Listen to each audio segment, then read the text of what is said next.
On June 12, 2025, a date that would forever be etched in the annals of Middle Eastern history, the geopolitical landscape was irrevocably altered.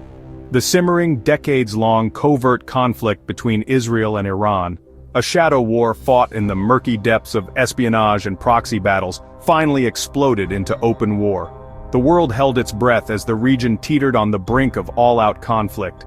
For years, this clandestine struggle had been defined by a series of calculated moves. Assassinations, often attributed to shadowy figures and intelligence agencies, became a grim reality. Cyber attacks, sophisticated and often untraceable, crippled critical infrastructure and sowed discord.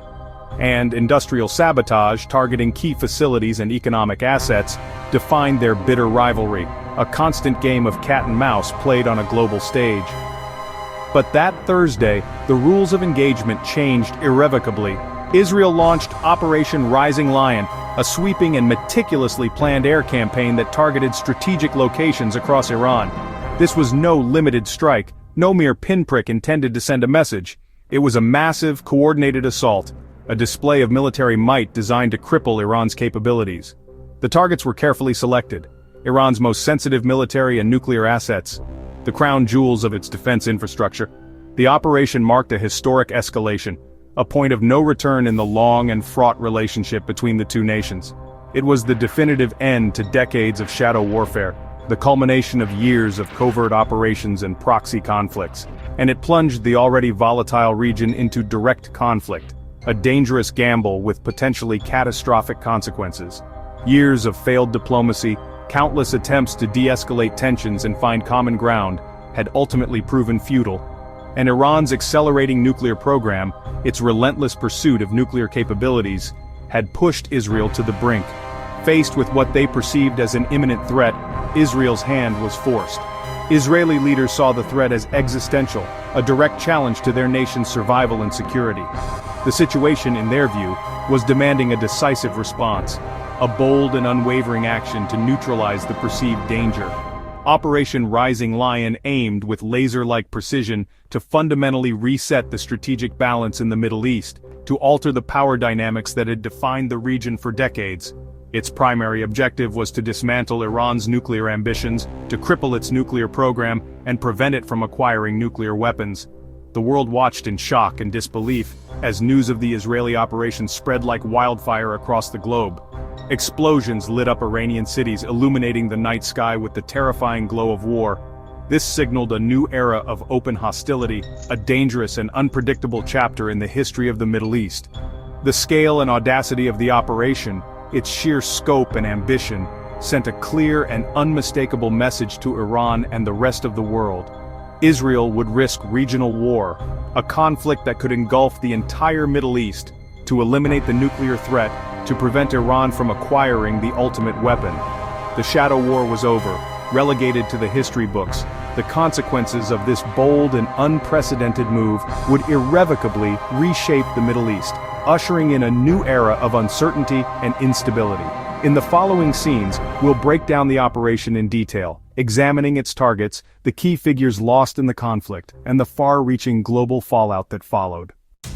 Operation Rising Lion unfolded in 3 relentless waves over 36 hours. Over 200 Israeli aircraft, stealth fighters, bombers, drones, swept into Iranian airspace, supported by electronic warfare and refueling planes. The first wave crippled Iran's air defenses, blinding radar and neutralizing missile batteries. Each wave was timed to maximize pressure, prevent Iranian regrouping, and allow real-time damage assessment for follow-up strikes. The operation targeted over 100 sites, from Tehran to fortified nuclear facilities, stretching Iran's emergency response to the breaking point. Israel's meticulous planning, surprise, and technological edge overwhelmed Iranian defenses. The rolling attacks paralyzed Iran's command structure, demonstrating the devastating power of modern air warfare. The world witnessed a textbook display of precision and psychological warfare. Israel's targets reflected its deepest fears: Iran's nuclear program and the IRGC leadership. Natanz and Fordow, Iran's main enrichment sites, were pummeled with bunker-busting bombs, aiming to set back the nuclear program by years. Other critical facilities, Kandab's heavy water reactor and Isfahan's nuclear center, were also hit. The strikes extended to the homes and command centers of top IRGC commanders, aiming to decapitate the regime's leadership. These attacks, based on precise intelligence, shattered the sense of sanctuary for Iran's elite. By destroying both infrastructure and leadership, Israel sought to cripple Iran's nuclear ambitions and sow chaos at the top. The operation erased the old boundaries between military and personal targets, signaling a new, more brutal phase of conflict. Operation Rising Lion's decapitation strikes killed some of Iran's most powerful figures. General Hossein Salami, IRGC Commander-in-Chief, and General Mohammad Bagheri, Iran's top military officer, were among the dead. Also eliminated, General Gholam Ali Rashid, General Amir Ali Hajizadeh, head of Iran's missile program, and two leading nuclear scientists, Faridun Abbasi Davani and Mohammad Mehdi Taranchi. These losses shattered Iran's military and scientific leadership, creating a vacuum at the top. The targeted killings were a calculated move to paralyze decision-making and instill fear within the regime. Israel's intelligence penetration was on full display, striking leaders at their most vulnerable. For Israel, removing these individuals was as critical as destroying nuclear sites. The message, "No one behind Iran's nuclear ambitions," was untouchable. In the aftermath, Israel moved quickly to justify its actions. Prime Minister Netanyahu declared the operation an act of self-defense, aimed at eliminating an existential nuclear threat. The official stance years of failed diplomacy left no choice but preemptive, decisive action. Israel's goals were clear: destroy Iran's nuclear infrastructure and eliminate the leadership driving it. The operation was also framed as a blow against Iran's regional aggression and its network of proxies. Israel argued it acted for global stability, hoping to prevent a nuclear arms race and further chaos in the Middle East. Operation Rising Lion was presented as a necessary, if drastic, step to secure the future. The dust hadn't even settled from the initial strikes when Iran, fueled by fury and a thirst for retribution, prepared its response. Iran struck back. The order was given, the countdown initiated. As the final Israeli bombs fell, leaving a trail of devastation and sparking outrage across the nation. The battered IRGC, reeling from the attacks but far from broken, launched dozens of ballistic missiles at Israel. A swarm of projectiles streaking across the night sky, a testament to Iran's resolve. The incoming barrage triggered air raid sirens from Haifa to Jerusalem, a piercing wail that echoed the growing fear gripping the nation. Israelis scrambled for cover, their lives hanging in the balance as the missiles hurtled closer. Israel's vaunted air defenses, including the Iron Dome system, sprang into action, intercepting most of the incoming missiles in a dazzling display of technological prowess. But some missiles, evading the defensive net, broke through, finding their targets with deadly accuracy. The impact was devastating, causing fatalities, injuries, and significant damage in Tel Aviv's suburbs. The streets, once bustling with life, were now scenes of chaos and despair. For Israelis, the attack shattered any sense of security, bringing the war home in the most brutal way imaginable. The illusion of safety was gone, replaced by the stark reality of conflict. In Iran, the toll from the initial strikes was far worse, a heavy price paid for defiance. Dozens were killed, hundreds wounded, and critical infrastructure lay in ruins, crippling the nation's ability to respond effectively. The devastation was widespread and undeniable. Satellite images analyzed by international observers revealed flattened command centers and devastated nuclear sites, raising serious concerns about the future of Iran's nuclear program. The exchange marked a grim new reality. Both nations had crossed the threshold into direct state-on-state warfare, a dangerous escalation with potentially catastrophic consequences for the entire region. Iran's retaliation, while intended as a show of strength and a message of defiance, came at an immense cost, both in terms of human lives and material destruction.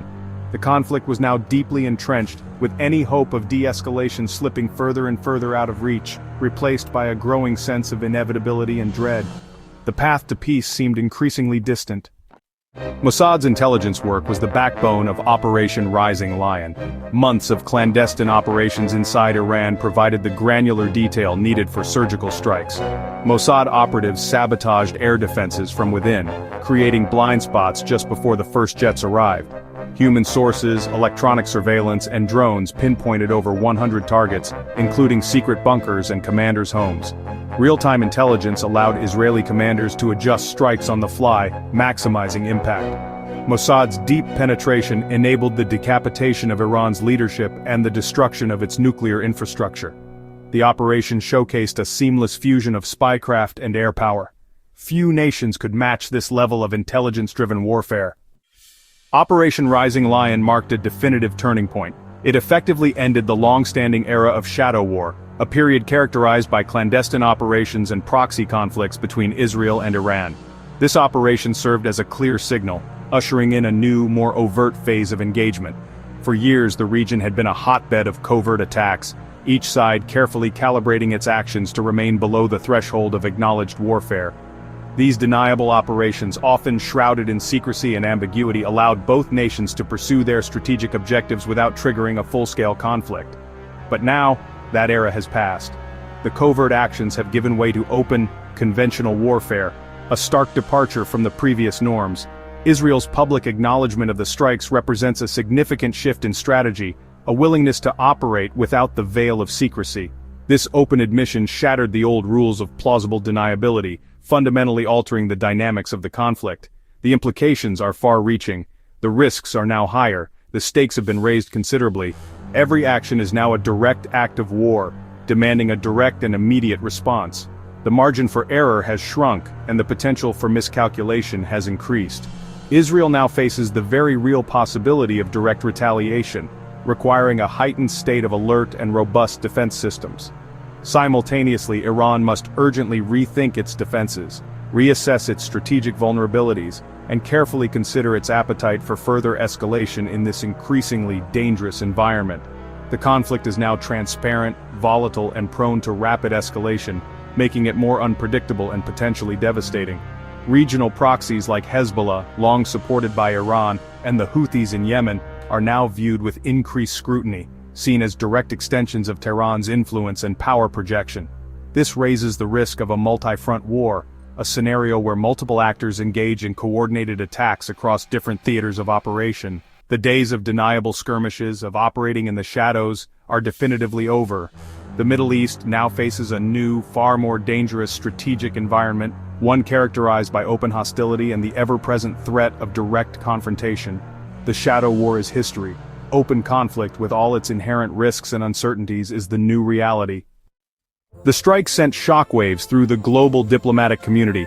Hopes for a negotiated nuclear deal evaporated as Iran walked away from talks, hardliners emboldened. The world split. Some praised Israel's boldness, others condemned the attack as reckless and illegal. Oil prices spiked, airspace closed, and fears of a wider war grew.